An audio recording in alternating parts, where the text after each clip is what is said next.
Uma notícia que acaba de chegar, que a gente vai repercutir com os nossos comentaristas, por meio do Ministério da Defesa, o governo federal dispensou a oferta de ajuda do Uruguai, país vizinho, para auxiliar no resgate das vítimas das enchentes no Rio Grande do Sul. O governador do estado, Eduardo Leite, havia solicitado apoio das autoridades do Uruguai no último sábado. Embora o governo uruguaio tenha dado sinal verde para o empréstimo de equipamentos, o Ministério da Defesa recusou a oferta, sob a justificativa de que os equipamentos não eram necessários naquele momento. Vou abrir aspas. Recebemos a informação extraoficial de que o Comando Operacional no Rio Grande do Sul achou que não era necessário, fecho aspas. Vou começar essa rodada de análises com o Roberto Mota. Mota, Uruguai, país vizinho, ofereceu ajuda após, inclusive, uma comunicação do estado do Rio Grande do Sul. Que reflexão é preciso fazer a partir dessa recusa do Ministério da Defesa? Seu microfone está fechado, amigo. Eu não tenho todos os elementos para julgar essa decisão. O que eu posso dizer é que, baseado no que eu sei, no que eu vi de todas as pessoas com quem eu conversei nesses últimos dias, o Rio Grande do Sul precisa, sim, de mais aviões, de mais helicópteros, de mais barcos, e não só da ajuda do Uruguai, tem a Argentina ali também, tem o Paraguai. Eu acho que o Brasil deveria fazer um apelo a todos os países que tiverem recursos, que puderem ajudar, porque cada minuto conta. Há pessoas em situação de risco, como o prefeito falou, prefeito de Bento Gonçalves, e aquilo foi uma coisa que me comoveu profundamente, porque é uma coisa que a gente não vê sendo expressada aqui no Brasil, né? Mas a importância de resgatar as pessoas, ainda que mortas, a importância de trazê-las de volta para suas famílias. E realmente fiquei muito emocionado quando o prefeito falou aquilo. E eu fiquei imaginando a situação dele, prefeito de uma cidade, num local que parece uma zona de guerra. Eu imagino como ele deve ter ouvido essa notícia, né? O Uruguai ofereceu ajuda, mas recusaram, porque disseram que não seria necessária. Eu acho que talvez tenha sido cometido um equívoco aí. Você, Cristiano Beraldo, o que é preciso considerar diante dessa informação? Olha, Caniato, é uma coisa muito curiosa, né? A gente vê mais de 1 milhão de pessoas afetadas, a gente vê inúmeras famílias desabrigadas, pessoas desesperadas, muita gente doente. Não só ficaram doentes em razão dessa situação, mas também hospitais que foram atingidos, que não estão em condição normal de operação, e isso obviamente afeta as pessoas que estão ali. Aí a gente vê o mesmo governo que prepara o envio de um número impressionante de 40 médicos. 40. 1,5 milhão de pessoas atingidas, e aí de repente vamos mandar 40 médicos. Vamos fazer 40 leitos. Olha só o nível que a gente está observando da ajuda. 40 leitos, 40 médicos para 1,5 milhão de pessoas atingidas. Uma situação absolutamente catastrófica, numa área enorme. E aí você tem o vizinho, faz fronteira. Inclusive a fronteira entre Rivera, no Uruguai, e Santana do Livramento, no Rio Grande do Sul, sequer tem barreira. Você entra e sai de um país para o outro com a maior tranquilidade. E aí, na hora que tem oferta de ajuda, o Brasil não aceita? Eu tenho realmente muita dificuldade de entender essas decisões que são tomadas. Inclusive, é de interesse do próprio Uruguai ajudar para que a situação no Rio Grande do Sul volte à normalidade o quanto antes, porque a economia do Uruguai, nessa proximidade de fronteira, também precisa contar com o bom andamento da economia do Rio Grande do Sul. Mas não, a oferta de ajuda é recusada. Então, a gente, fica diante dessas notícias. Eu, pelo menos, fico absolutamente atônito. Essa falta de coerência, esse tipo de comportamento que não vai nos levar para onde a gente precisa chegar. Claro que o objetivo, né, Zé Maria, não é politizar, mas muitas vezes, se estamos observando pessoas ou lideranças batendo cabeças, é preciso apontar e fazer uma crítica sobre aquilo, porque, de acordo com a informação, o governador do estado, Eduardo Leite, solicitou apoio às autoridades do Uruguai. Não foi o Uruguai que simplesmente passou a mão no telefone e disse, qualquer coisa estamos aqui. Foi um movimento feito pelo governador do Rio Grande do Sul, Eduardo Leite. E aí, após o sinal verde, tem essa informação do governo do Uruguai dizendo que o comando operacional achou que não era necessário. Você, Zé Maria? Essa ajuda mútua internacional, ela é de praxe, né? E às vezes até simbólica, né? Diante de uma tragédia muito grande, mandar 40 médicos é para somar. Então tem que aceitar, não pode recusar. Porque já existem os médicos lá do Rio Grande do Sul e existem outros médicos de outras, vamos dizer, de outras forças, né? Das Forças Armadas e também de outros setores. Nunca uma ajuda num momento como esse deve ser recusada. Ela é sempre bem-vinda, porque traz experiências. O Brasil, ele é constantemente chamado e vai participar na atuação de tragédias em outros países.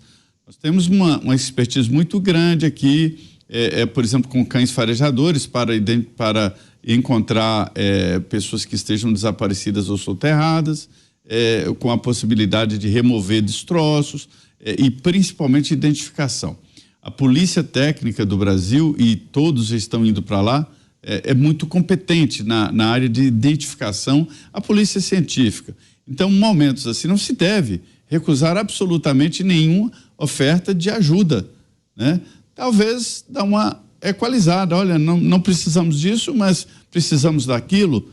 Todo mundo pode oferecer alguma coisa num momento assim. É impressionante, pessoas estão indo de carro 4x4, né? De motos especiais e tal, todo mundo está indo para lá ajudar. E isso conforta, inclusive, os parentes. Nós estamos com o número de mortos alto e o número de desaparecidos também alto. E é preciso, sim, o Brasil tem essa cultura de resgatar. Lá em Brumadinho, até hoje se busca fragmentos e se busca desaparecidos. Restaram poucos desaparecidos, eu não sei exatamente quantos, mas pouquíssimos desaparecidos, porque há uma cultura de buscar os desaparecidos, né? E há também vamos dizer assim, um apelo muito grande do Corpo de Bombeiros de amenizar o sofrimento da família. Israel ofereceu ajuda naquela ocasião, né, Zé? Exatamente, exatamente. Israel tem uma tecnologia muito boa para identificar, principalmente sobre o terreno, que era o caso lá, e os brasileiros aprenderam muito com eles.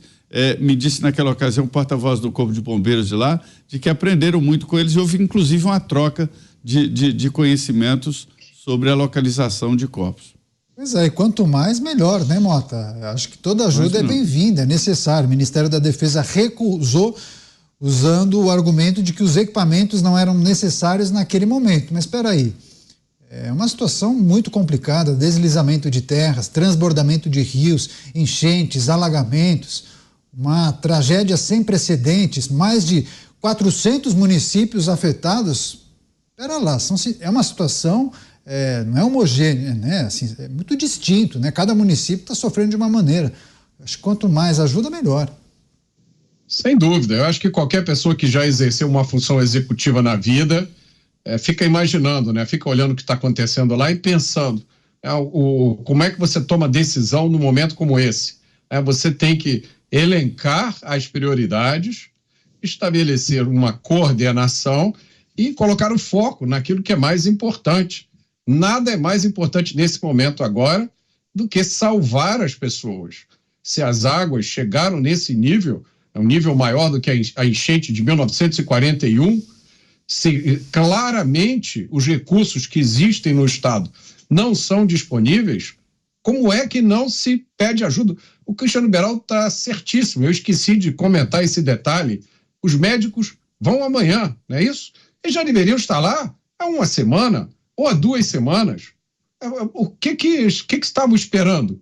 O que faltou para essa mobilização ocorrer antes. Tá? A gente não está falando aqui de voluntários, a gente não está falando de pessoas que têm outras ocupações e nas horas vagas vão ajudar. A gente está falando de pessoas que são membros de instituições cujo principal propósito é defender e proteger o nosso país, inclusive atuar nesse tipo de catástrofe. Então, não dá para arranjar desculpa, não dá para... Não, está mandando 40 só, porque lá também tem. Ora, então não manda nada, né? Deixa que o pessoal se vira. Eu quero lembrar que eu sou uma das pessoas mais críticas ao que a gente chama de Estado. Eu sou um crítico ferrenho do poder público. Eu acho que o governo se mete em tudo que ele não deveria se meter. Eu já vi hoje aqui nas notícias alguém sugerindo que por causa da catástrofe do Rio Grande do Sul, olha como tem que regular as redes, porque tem muita gente dizendo besteira. Quer dizer, num momento como esse, usam uma catástrofe como essa para inventar mais uma desculpa para o Estado interferir na nossa vida. Agora, eu digo para vocês, a razão fundamental da existência do Estado, a única coisa que justifica mesmo a existência do Estado é atuar em momentos como esse. Momentos em que tudo vira um caos, momentos em que as pessoas não têm a quem recorrer. Essa é a hora dos governantes mostrarem para que eles servem. E aí vejam o que a gente está assistindo, né? Tudo que a gente tem visto nos últimos dias, vejam o caos, vejam a desorganização, vejam os políticos preocupados com a liberação de verba. Vamos enviar recursos, vamos tirar dinheiro e vamos levar para lá. Zero liderança, zero coordenação, pessoas abandonadas à sua própria sorte, se não fossem os gaúchos, os cidadãos gaúchos, com os seus barcos, com os seus jet skis de pessoas de outros estados. É nessa hora, na hora da tragédia, quem está brilhando é o cidadão brasileiro, quando nessa hora é a única hora em que o Estado deveria ter o seu protagonismo, mas o Estado está muito ocupado pensando em regular as redes sociais. Isso é que é importante nesse momento. Beraldo, para fechar, o César G. disse o seguinte: com essa notícia do Uruguai, está claro para mim que falta coordenação para as ações de resgate no RS no Rio Grande do Sul. Corrobora com o que você disse há pouco, né, Beraldo? É exatamente isso que acontece, porque como você não tem nenhuma instituição capaz de assumir o comando, o controle e a responsabilidade, fica nesse deixa que eu deixo.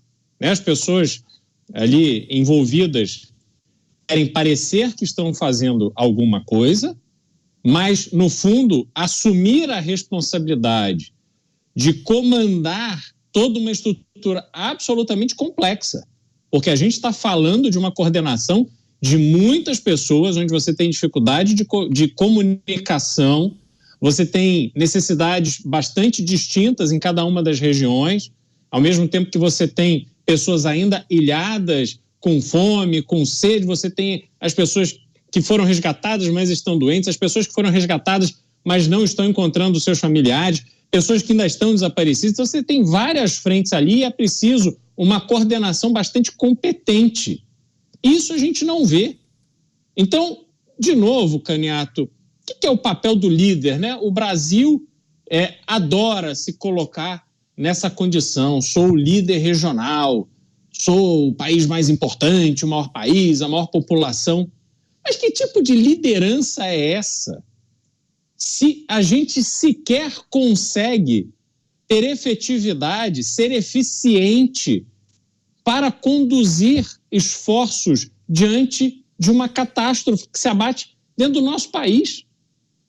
E aí a gente recusa ajuda e a gente não consegue ver uma ação efetiva. Quer dizer, é tudo absolutamente errado. E aí, como disse o Mota, esta é a população de bem desse país, que graças a Deus é a maioria, a ajudar a estar lá na frente, a ajudar com doações, com dinheiro. Aquelas pessoas que são resilientes, que conseguem se sensibilizar com a dor do próximo, pessoas que elas nunca conheceram e não vão conhecer, para ajudar locais que elas nunca vão visitar, mas a solidariedade se manifesta. É algo que vem né, com o brasileiro em geral.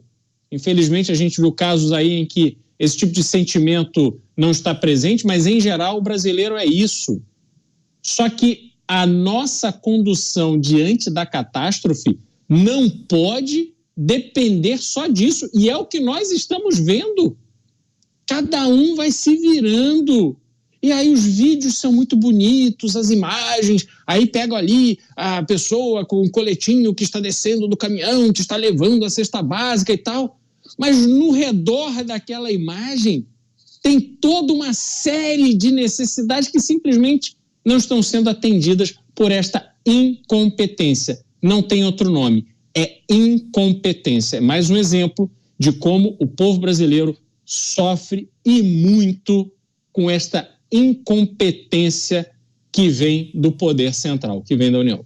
Um minutinho para cada um, tá? Para a gente fazer esse giro final. Zé Maria, uma pessoa mandou uma mensagem fazendo uma conexão de que um componente ideológico pode ter determinado essa recusa do governo brasileiro por conta do presidente do Uruguai ser de direita. Faz algum sentido? Um minutinho, Zé. Eu acredito que não. Eu não tenho conhecimento do tipo de tecnologia.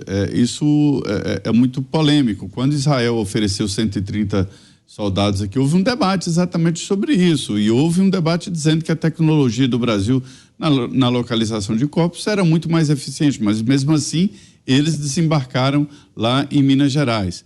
Acho que, se houver um componente ideológico nisso aí, é um tiro no pé. E o ministro José Múcio não tomaria essa decisão. Eu acho que não. Acho que não há nenhum componente ideológico nisso, não.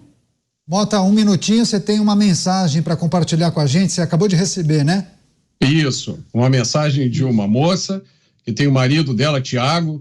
Ela diz, o Tiago e alguns amigos estão desde sexta-feira ajudando nos resgates de jet ski. Quem está fazendo a maioria dos salvamentos é o povo, de barco, de jet ski, como podem. O governo do estado fica parado, olhando, enquanto a população corre de um lado para o outro, tentando salvar, juntando mantimentos, remédios e o necessário para quem precisa. É uma vergonha. Se não fosse o povo ajudando, muito mais gente tinha perdido a vida. Eles estão falando em 90 mortos, mas é muito mais. Em Canoas, os corpos estão boiando e batendo nos barcos. A situação é muito pior do que parece. Rezem por nós, estamos devastados de verdade. Situação muito delicada. Para fechar, você, Cristiano Beraldo, um minutinho. Pingos nos Is de hoje foi uma aula do que é o Brasil de verdade. Esse Brasil que até hoje não aprendeu a evitar tragédias, que até hoje não aprendeu a reagir diante da tragédia, que até hoje continua dependendo da iniciativa do cidadão, o cidadão que paga absolutamente tudo e financia a incompetência, a incapacidade. O destino do brasileiro é pagar sempre dobrado. Esse é o papel que nos cabe. Que isso sirva de alerta para que a gente acorde como nação desse sono profundo e conheçamos a responsabilidade que é o nosso voto. A escolha de quem nos representa é nossa, que a gente leve isso muito a sério e tenhamos muita responsabilidade no momento de escolher. Só trazendo os números atualizados, último boletim divulgado pelo governo do estado e também pela Defesa Civil, 401 municípios afetados, 1.500.000 habitantes que foram impactados de alguma forma, 95 óbitos até aqui, 4 estão em investigação e, além disso, 131 pessoas desaparecidas.